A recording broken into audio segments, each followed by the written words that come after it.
Hi friend, उम्मीद करता हूँ आप लोग बहुत अच्छे होंगे। तो जिक्सर बाइक है, जिक्सर बाइक का कंप्रेसर प्रॉब्लम कर रहा था। देख सकते हैं इसका टैपेट सेट किया है, कंप्रेसर में प्रॉब्लम था। चलिए इसको गाड़ी स्टार्ट करके आपको दिखाते हैं कि गाड़ी स्टार्ट हो रही है कि नहीं स्टार्ट हो रही है।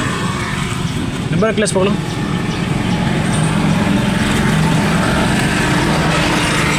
क्लच पकड़, क्लच पकड़ो यार।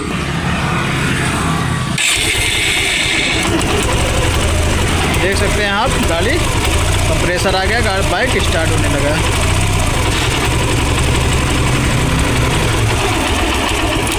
ऐसे ही वीडियो को फॉलो किया करो, सब्सक्राइब किया करो।